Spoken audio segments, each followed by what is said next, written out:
my favorite nieces and nephews. I get the special privilege of reading the Christmas story today to you all.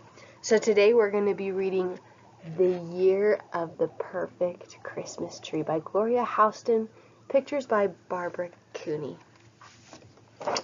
And inside, this book was given to Nana and Papa in 1994. So the December, a month before I was born. And it's from their really good friends, Roger and Lisa Anderson.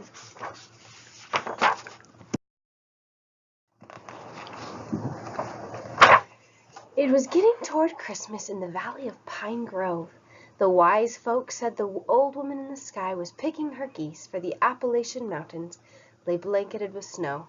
The road wound like white ribbons around the misty blue ridges, tracked by the runners of wagons, sleds, and sleighs. Occasionally, an automobile chugged its way through the silence. Across the ocean, the Great War raged, but in the valley, it was all peaceful. It was getting on toward the Christmas Ruthie would never forget, the Christmas when the village almost did not have a Christmas tree. It happened this way. Ruthie told me so. "Come, my pretty young'un," Papa said one day early in spring. "It's time to choose a Christmas tree for the village church." "But, Papa, Christmas will not come for a long time," said Ruthie. "The service trees are just now in bloom." "We must choose a special tree and mark it for the coming year. It is custom in our village," said Papa, "for one family to give to all of the folk in the village and up every hill and holler a Christmas tree for the Pine Grove Church. This year it was our turn. Some years a timber man will give a fat round laurel for the northy coves, the kind the outlanders call rhododendron. Other years the holler folk may bring a cedar to... Cedar, that's where we live. To spring its fragrance to the village church. What kind of tree shall we have, Papa?" said Ruthie. "We'll have a balsam Christmas tree, my pretty young'un," said Papa. "The balsam grows up the rocky crags where only a venturesome man may go. The balsam is a perfect tree. It grows up high, near to the heaven." So Papa and Ruthie rode on old Petey's back across the high cliffs and along the crags, looking for the perfect balsam Christmas tree. They rode and rode from early morning until the sun was high in the sky. Finally they saw it, growing on the edge of a high cliff on Grandfather Mountain, alone, with no other trees around it. Its green color was dark and rich. It was the perfect shape and size, its tip-top pointing up to heaven. "This will be our perfect Christmas tree," said Papa, "and as it is the custom, the selfsame year you shall be the heavenly angel in the village Christmas play. It is fitting that you should mark the Christmas tree." Papa took the red ribbon from Ruthie's coal-black curls. He lifted her high in his strong arms. "Tie this to the tip-top," he said. Then he kissed the dimple on each of Ruthie's cheeks. The summer came, and Papa was called away to be a soldier. He went to fight in a war far across the sea. That year the timber was not cut, so Mama had no money to buy coffee, sugar, or cloth for new dresses. Mama and Ruthie drank peppermint tea sweetened with honey. Mama lowered the hems of Ruthie's dresses and embroidered pretty flowers over the tears and mends. Together they tended their little garden, growing vegetables to eat. And every night Mama tucked Ruthie into her little bed and listened as they said the same prayer. "Please send my Papa home for Christmas," Ruthie whispered. "And please have old St. Nicholas bring me a doll with a beautiful dress, the color of cream, all trimmed with ribbons and lace." One day that fall, when the dried corn shocks rustled in the breeze, a package came from Papa. In it were soft silk stockings for Mama and blue satin hair ribbons for Ruthie. There was a letter, too. "I'll be home for Christmas," the letter said. "The war is finally over. The armistice was signed today." The days passed. Each day Ruthie ran home from school as fast as the deer that fed by the stream. "Is Papa home?" she called as she ran up the steps. But every day Mama said, "Not today, maybe tomorrow. He will come on the Tweetsy train." The days passed. Ruthie listened for the squeaky whistle of the little train the mountain folk called Tweetsy, as it chugged through the valley and up the mountainside. One day Mama and Ruthie harnessed old Petey to the sled and went to the station of Pinola. But when the other men from the village stepped down from the train, Papa was not with them. Soon there was only one more day until Christmas Eve. Over at the school, Miss Jenny and her pupils were practicing their Christmas play. The children sang the Appalachian lullaby, "Jesus, Jesus, rest your head. You have got a manger bed." Miss Jenny chose the boy and the girl who would be Mary and Joseph. Then she called Ruthie's name. "This year you shall be the heavenly angel," Miss Jenny said. "This is the year that your papa will give the church its Christmas tree." Miss Jenny helped Ruthie climb up to the stand on the teacher's chair so it would look as if she were in the sky. Miss Jenny showed her how to hold her arms, just so. "If you wear a dress with big, great sleeves," said Miss Jenny, "it will look like you have wings." "Mama, Mama," said Ruthie as she ran up to the front steps that day, "I must have a new dress with great big sleeves. I am going to be the heavenly angel when Papa gives the Christmas tree." "Oh, my pretty young'un," said Mama, "I have no cloth to make a dress with great big sleeves, and I have no money until your Papa comes home." Mama kissed the dimple in each of Ruthie's cheeks and hugged her daughter tightly. That night the preacher from Pine Grove Church knocked at the door. "Tomorrow's Christmas Eve, Miss Green," he said, "and Tom is not yet home from the war. Chad McKinney has been saving a prime cedar on his bottom land for Christmas next. He'd as lieve cut the tree this year." "This is the year our family wants to give the tree," said Mama. "Tom chose it before he went to war." "I had hoped you would heed my wish," said the preacher. "The church must have a Christmas tree when the morrow comes." "Tom is as good as his word. Our family will give the tree this year," said Mama. Late that night, Mama wakened Ruthie. They dressed in their warm coats, hats, and mittens. Mama hitched old Petey to the big sled Papa used to haul fire logs down from the ridges. The moon shone silver as Mama and Ruthie made their way up the hill. Ruthie carried the lantern. As they came to the dark woods, the winter moon had made strange shadows on the snow. "Mama, I'm afraid," said Ruthie. "No need to be afraid," said Mama. "We're off to get the perfect balsam Christmas tree." Mama began to sing, "I wonder as I wonder out under the sky." Ruthie joined in the song. Soon she forgot to be afraid.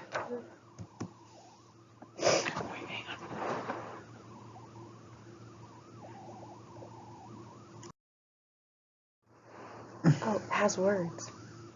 It has words on it. Mama and Ruthie led old Petey and the sled up the hills and across the ridges, but they could not find the perfect balsam. "Papa says the balsam grows high on the rocky crags up near heaven, where only a venturesome man will go," said Ruthie. "The rocky crags," said Mama. "We have a long climb ahead."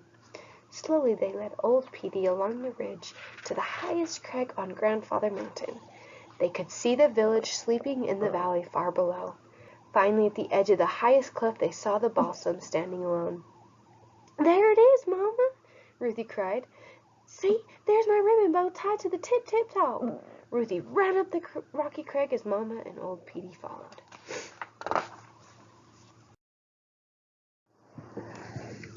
The blade of Papa's axe shone in the moonlight as Mama lifted it high. Thwack! Crack! The sound echoed through the rocks and the hills. Then Mama picked up the saw and said, "Take hold of the end, my pretty young'un. Pull as hard as ever you can." Mama pulled. Ruthie pulled.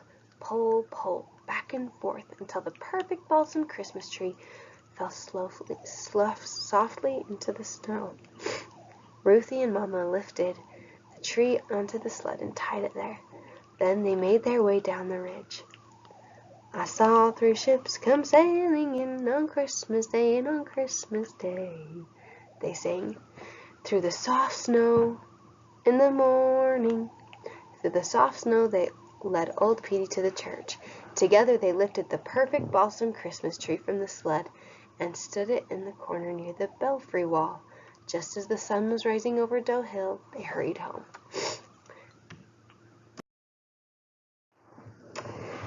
Tucking Ruthie into her little bed, Mama whispered, "The folks shall have their Christmas tree, and you shall be the heavenly angel this year." Ruthie fell fast asleep, but Mama sat long by the firelight, sewing as fast as her nimble fingers could move. First she cut the ribbons and the lace from the wedding dress the color of cream.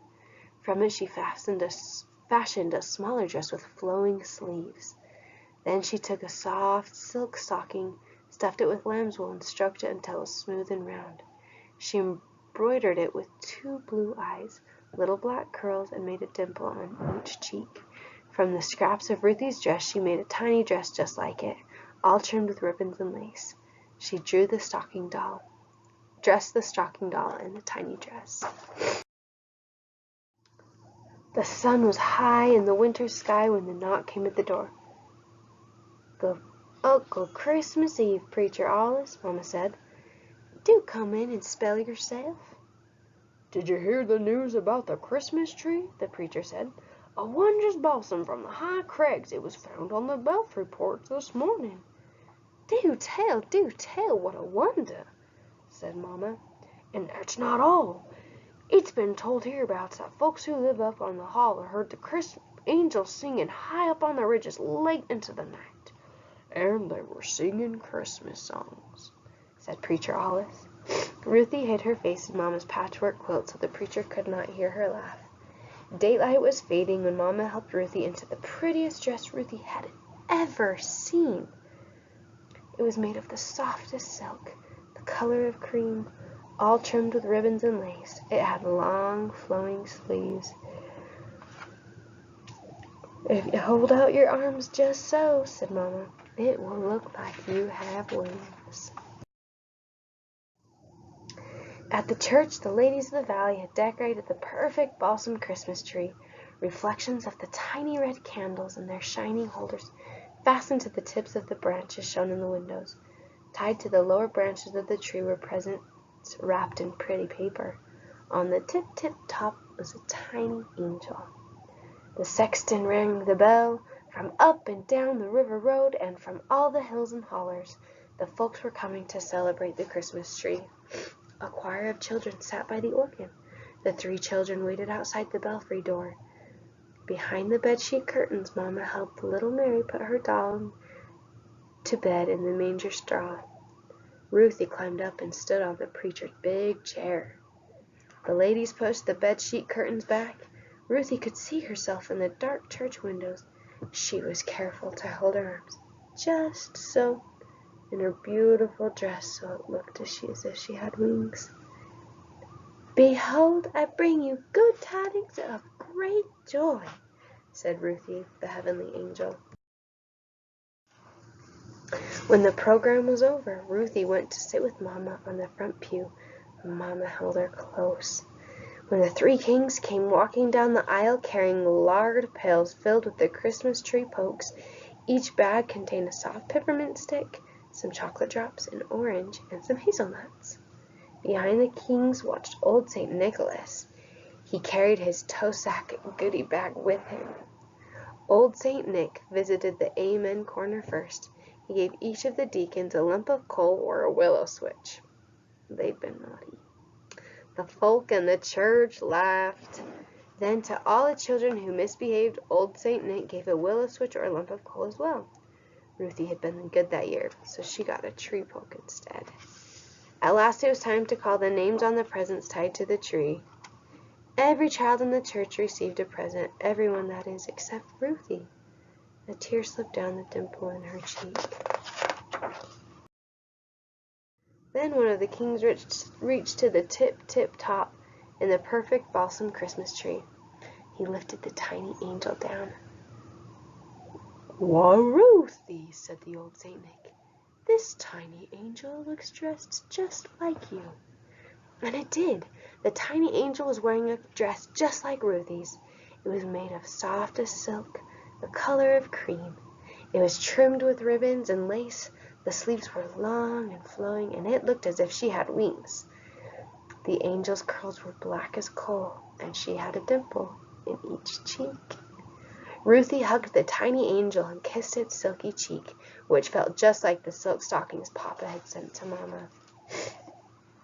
The preacher said the benediction, and St. Nicholas wished to one and all a happy Christmas. Slowly the people leaving the church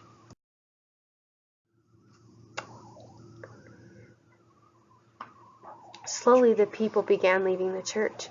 Mama and Ruthie walked out the belfry door. St. Nicholas was standing there. A man in an army uniform stood beside him. "And here is another present for you, Ruthie," said St. Nicholas. But Ruthie was so busy looking at the tiny angel that she did not notice until Strong Rings picked it up. "Let me look at you, my pretty young'un," said Papa's voice. And he hugged Ruthie, Mama, and the tiny angel all at the same time. The village folk gathered around the church steps. Someone from the village began to sing, "Silent night, holy night, all is calm, all is bright." The folk in the village joined in, but Papa, Mama, Ruthie, and the tiny angels hardly heard. They just hugged each other for some time. And since that time, every year for Christmas, more than 60 years, a tiny angel has stood on top of a perfect balsam Christmas tree. She wears a dress of the softest silk, the color of cream, all trimmed with ribbons and lace. The sleeves are long and flowing, and it looks as if she has wings. The angel has coal-black curls and a dimple in each cheek. That's how it happened. The Christmas of the heavenly angel and the perfect balsam Christmas tree. Grandma Ruthie told me so. The end.